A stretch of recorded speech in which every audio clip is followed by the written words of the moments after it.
इतिहास में कई डिक्टेटर आए और कई डिक्टेटर गए भी। आजकल कुछ लोग तो पीएम मोदी को भी डिक्टेटर बताने लगे हैं। पर आज के जमाने का अगर कोई असली डिक्टेटर है तो वो है किम जोंग उन, जो इतना क्रूर तानाशाह है कि जिसने अपनी हुकूमत को बनाए रखने के लिए हजारों लोगों को मार डाला। ना औरत देखी ना बच्चा, बस कत्ले आम करता गया और आज भी कर रहा है। नॉर्थ कोरिया के एक इवेंट के दौरान डिफेंस मिनिस्टर हुयोंग योंग गलती से सो गए थे, तो फिर सैकड़ों लोगों के सामने उन्हें एंटी एयरक्राफ्ट गन से शूट करके मार डाला गया। 2007 में नॉर्थ कोरिया में एक फैक्ट्री के बॉस ने इंटरनेशनल कॉल करने की कोशिश की, तो फिर 1.5 लाख लोगों के सामने उन्हें गन से शूट करके मार डाला गया। नॉर्थ कोरिया में अगर कोई क्राइम करता है तो उस अकेले को सजा नहीं होती, बल्कि उसकी 3 जनरेशन, उसके ग्रैंडफादर, उसके फादर और उसके बच्चों को भी जेल हो जाती है। बताया जाता है कि नॉर्थ कोरिया में एक टॉर्चर रूम है जहां हर रात लोगों की चीखें सुनाई देती है, और अगर कोई वहां से भागने की कोशिश करता है तो उसके पकड़े जाने पर उसे नेक्ड करके बेरहमी से पीटा जाता है। इन टॉर्चर रूम्स के अंदर उन लोगों को रखा जाता है जो नॉर्थ कोरिया के 21 स्ट्रिक्ट रूल्स को वायलेट करते हैं। अब ये 21 स्ट्रिक्ट रूल कौन से हैं इसके बारे में तो मैं आपको आगे बताऊंगा, पर क्या आपको पता है कि किम जोंग बचपन में एक शर्मीला बच्चा था जो स्विट्जरलैंड के अंदर नाम बदलकर रहता था। यकीन होता है ये शर्मीला बच्चा बड़ा होकर किसी की जान लेने में रत्ती भर भी शर्म नहीं करेगा। तो आइए जानते हैं एक असली डिक्टेटर क्या होता है और उसकी डिक्टेटरशिप कैसी होती है।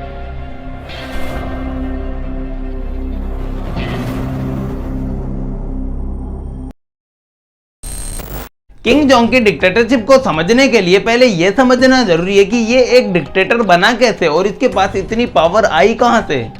नॉर्थ कोरिया को officially Democratic People's Republic of Korea कहा जाता है। नॉर्थ कोरिया में एक highly centralised one party totalitarian dictatorship चलती है और हर डिक्टेटर किम फैमिली के अंदर से ही कोई बन सकता है, क्योंकि इनके कॉन्स्टिट्यूशन के आर्टिकल 3 के अनुसार किमी जोंगिलिज्म एक नॉर्थ कोरिया की आइडियोलॉजी है जो कहती है कि किम फैमिली ने ही नॉर्थ कोरिया को बचाया है और बनाया है, बल्कि असल में किम फैमिली का नॉर्थ कोरिया की इंडिपेंडेंस के अंदर कोई भी रोल नहीं रहा। इनके कॉन्स्टिट्यूशन के अनुसार नॉर्थ कोरिया एक self described revolutionary and social state है, लेकिन हकीकत में नॉर्थ कोरिया में election totally unfair, uncompetitive, pre determined होते हैं, बिल्कुल सोवियत यूनियन की तरह। नॉर्थ कोरिया में मोनोलिथिक आइडियोलॉजिकल सिस्टम को बनाए रखने के लिए 10 प्रिंसिपल बनाए गए हैं जो नॉर्थ कोरिया को एक मानक व्यवहार की तरह चलाते हैं। अब इनका मानक व्यवहार कितना मानकीय है इस बात को आप ऐसे ही समझ सकते हो कि एमनेस्टी इंटरनेशनल के अनुसार नॉर्थ कोरिया का ह्यूमन राइट्स रिकॉर्ड दुनिया में सबसे ज्यादा खराब है।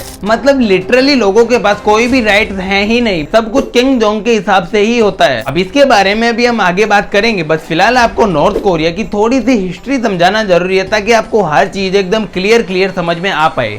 सेकेंड वर्ल्ड वॉर खत्म होने के बाद 1945 के अंदर जब जापान ने सरेंडर कर दिया तो फिर कोरिया 2 पार्ट्स के अंदर डिवाइड हो गया।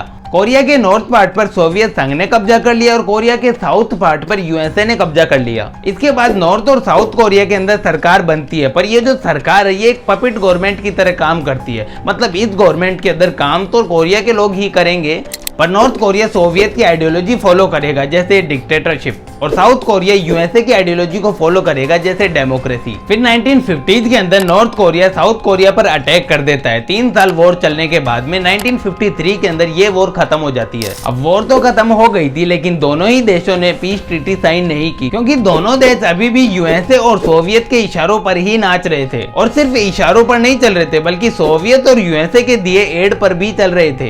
वॉर खत्म होने के बाद नॉर्थ कोरिया को सिर्फ सोवियत नहीं बल्कि ईस्ट ब्लॉक के कई देशों ने एड देना शुरू कर दिया, जिस वजह से नॉर्थ कोरिया की इकोनॉमी थोड़ी ग्रो होने लगी। इसी टाइम पर नॉर्थ कोरिया के पहले लीडर किम इल सुंग ने अपने देश की आइडियोलॉजी के रूप में जूते की अपनी पर्सनल फिलोसफी को बढ़ावा दिया।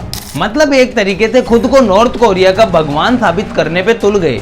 लेकिन 1991 के अंदर सोवियत संघ टूट गया, जिस वजह से नॉर्थ कोरिया की इकोनॉमी के अंदर भारी गिरावट आने लगी, क्योंकि अभी तक सोवियत ही था जो नॉर्थ कोरिया को एड के द्वारा चला रहा था, और जब सोवियत ही नहीं रहा तो फिर नॉर्थ कोरिया के अंदर 1994 के अंदर अकाल पड़ गया। आधी से ज्यादा पॉपुलेशन कुपोषण का शिकार हो गई, करीब 2 मिलियन लोग मारे गए। 1992 में किम इल सुंग की तबीयत खराब होने लगी, जिस वजह से उनके बेटे किम जोंग इल ने सत्ता संभालना शुरू कर दिया। फिर 1994 के अंदर किम इल सुंग की एक हार्ट अटैक की वजह से डेथ हो गई और उनके बेटे ने 3 साल के लिए राष्ट्रीय शोक की घोषणा कर दी।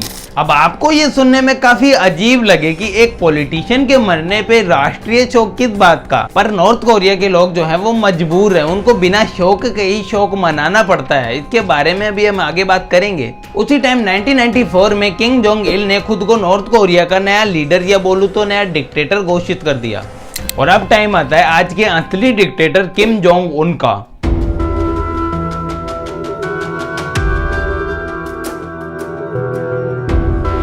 17 दिसंबर 2011 के अंदर किम जोंग इल की भी एक हार्ट अटैक की वजह से ही डेथ हो जाती है और उनके बेटे किम जोंग उन ने खुद को नया डिक्टेटर घोषित कर दिया।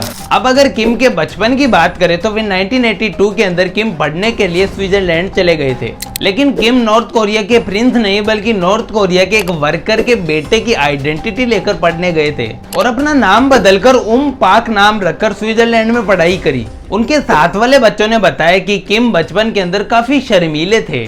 लगता है सारी शर्म इन्होंने बचपन के अंदर ही कर ली, जब तो बड़े होने के बाद किसी इंसान को मारने में इन्हें रत्ती भर भी शर्म नहीं आती। किम प्रेसिडेंट बनते ही ये ऑर्डर देते हैं कि हर घर के अंदर उनके ग्रैंडफादर और उनके फादर की फोटो लगी हुई होनी चाहिए और साथ में उनकी पूजा भी होनी चाहिए और जो पूजा नहीं करेगा वो मरेगा। एग्जाम्पल के तौर पर 2012 के अंदर किम के पिता किम जोंग इल की शोक अवधि के दौरान एक मिलिट्री ऑफिसर को दारू पीने के लिए मौत की सजा सुना दी गई और ये मौत की सजा कोई जेल की सजा नहीं होती बल्कि गन फायरिंग करके मारा जाता है। ऐसा इसलिए क्योंकि नॉर्थ कोरिया के लोगों को बचपन से ये सिखाया जाता है कि किम जोंग उन और उनके फादर और उनके ग्रैंडफादर तीनों नॉर्थ कोरिया के भगवान हैं। नॉर्थ कोरिया की मीडिया किम जोंग उन को रेस्पेक्टेड कॉमरेड किम जोंग या फिर मार्शल किम जोंग नाम से बुलाती है। इसी से रिलेटेड नॉर्थ कोरिया के अंदर एक कानून भी है, insult Kim and his family considered blasphemy. मतलब अगर नॉर्थ कोरिया का कोई भी इंसान किम या फिर उसकी फैमिली के लिए कुछ भी अपमानजनक कहता है तो फिर उसे कड़ी सजा होगी या फिर फांसी भी हो सकती है। और ये कानून नॉर्थ कोरिया के लोगों के साथ आने वाले टूरिस्ट पर भी लागू होता है। चलो अब जानते हैं कि एक डिक्टेटर कितना ज्यादा क्रूर हो सकता है। 2014 में United nation human rights council ने किम पर क्राइम अगेंस्ट ह्यूमैनिटी के आरोप लगाए क्योंकि एक रिपोर्ट के मुताबिक किम ने प्रेसिडेंट बनते ही अपने सैकड़ों राइवल्स, ब्यूरोक्रेट्स और मिलिट्री ऑफिसर्स को फांसी पर चढ़ा दिया। इसी दौरान किम ने अपने सगे चाचा जांग थोंग थाए को भी फांसी लगवा दी। सिर्फ इतना ही नहीं, 2017 के अंदर किम ने अपने सौतेले भाई किम जोंग नाम का मलेशिया के अंदर मर्डर करवा दिया। अभी कुछ ही साल पहले अप्रैल के अंदर ह्यूमन राइट्स कमेटी ने नॉर्थ कोरिया के एक भयानक दृश्य के बारे में बताया कि एक छोटे से ग्रुप पर एंटी एयरक्राफ्ट गन से फायरिंग की गई। और ये कोई नई बात नहीं है। साउथ कोरिया की सीक्रेट इंटेलिजेंस के अनुसार नॉर्थ कोरिया में हफ्ते में कम से कम एक मिलिट्री ऑफिसर को मारा जाता है। इसके अलावा नॉर्थ कोरिया के अंदर कुछ टॉर्चर कैंप होते हैं जहां कैदियों को टॉर्चर किया जाता है। एक औरत थी जो इन्हीं टॉर्चर कैंप से बचकर भाग पाने में सक्सेसफुल हुई थी। उसने बताया कि कैदियों को एक ऐसी जेल के अंदर रखा जाता है जहाँ वो न तो बैठ सकते हैं, न लेट सकते हैं और न चैन से खड़े रह सकते हैं। उसी जेल के अंदर उन्हें खाना खाना पड़ता है, उसी जेल में फ्रेश होना पड़ता है और उसी जेल के अंदर उन्हें रात को मार भी खानी पड़ती है। जो भी कैदी भागने की कोशिश करता है उसे डायरेक्ट शूट कर दिया जाता है और बाकी कैदियों को वो डेड बॉडी दिखाकर डराया जाता है। नॉर्थ कोरिया के टॉर्चर रूम किसी नर्क से कम नहीं है जहाँ कैदियों को 18-18 घंटे काम करवाया जाता है। काम करने से मना करना मौत को दावत देने जैसा है। दावत से याद आया, खाना उनको इतना बेकार और सड़ा हुआ मिलता है कि आदमी खाने से अच्छा तो भूखा मर जाए तो अच्छा है। कैदियों के हाथ पीछे बांधकर उनके बाल पकड़कर उनके सर को दीवारों के या फिर टेबलों के भिड़ाया जाता है। अब ये क्रूरता तो आदमियों के साथ होती है, महिलाओं के साथ तो इससे भी ज्यादा बुरा होता है। सिक्योरिटी गार्ड लिम के अनुसार मेल सिक्योरिटी गार्ड महिला कैदियों के साथ रेप करते हैं। लिम ने अपनी आंखों से हजारों महिलाओं के साथ रेप और उनकी हत्या होते हुए देखा है। अगर कोई औरत प्रेग्नेंट हो जाती है तो फिर उसका अबॉर्शन कराया जाता है या फिर उसके पेट पर लात मार के उसके बच्चे को मार दिया जाता है। अब आप सोच रहे होंगे इन कैदियों ने कुछ बहुत बड़ा जुर्म किया होगा तभी उन्हें ऐसी सजा मिल रही है, पर ऐसा नहीं है। इन कैदियों ने कोई जुर्म नहीं किया बल्कि नॉर्थ कोरिया के 21 स्ट्रिक्ट रूल को तोड़ा है। तो आइए जानते हैं ये स्ट्रिक्ट रूल्स कौन से हैं। फर्स्ट रूल, फॉरेन मूवीज या फिर सॉन्ग देखना बैन है। अगर कोई देखता हुआ पकड़ा गया तो फिर जेल में जाएगा। सेकेंड रूल, इंटरनेशनल कॉल करना क्राइम है। एग्जाम्पल तो आपने देखा ही होगा, उस फैक्ट्री के बॉस को कैसे सैकड़ों लोगों के सामने फायरिंग करके मारा गया था। थर्ड रूल, किसी भी सिटीजन के अंदर अगर किम फैमिली के लिए लॉयलिटी नहीं है तो फिर उसे फांसी की सजा होगी।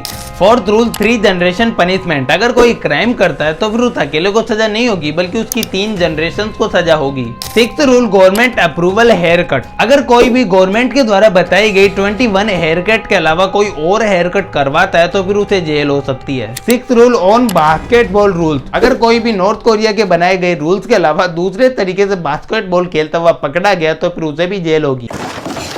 सेवेंथ रूल नॉर्थ कोरिया के कैपिटल में रहने के लिए गवर्नमेंट से परमिशन लेनी होगी। ऐसे ही और भी कई रूल हैं, जैसे स्कूल में पढ़ने के लिए अपनी एक अलग चेयर लानी पड़ेगी, बाइबल बैन है, आईफोन बैन है, ड्रग्स भी बैन है, अपना मन पसंदीदा बैग यूज नहीं कर सकते, कैलेंडर भी गवर्नमेंट का होना चाहिए, वोट सिर्फ किम को देना है, अगर किसी और को वोट दे दिया तो फिर मरोगे।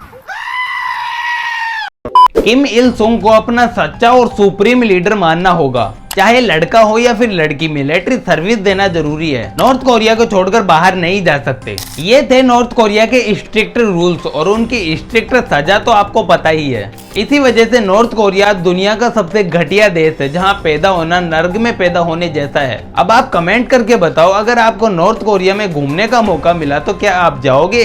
बाकी अगर आपको वीडियो थोड़ा सा भी पसंद आया हो तो चैनल को सब्सक्राइब करके मेरे साथ जरूर जुड़िएगा। आपसे फिर मुलाकात होगी नेक्स्ट वीडियो में।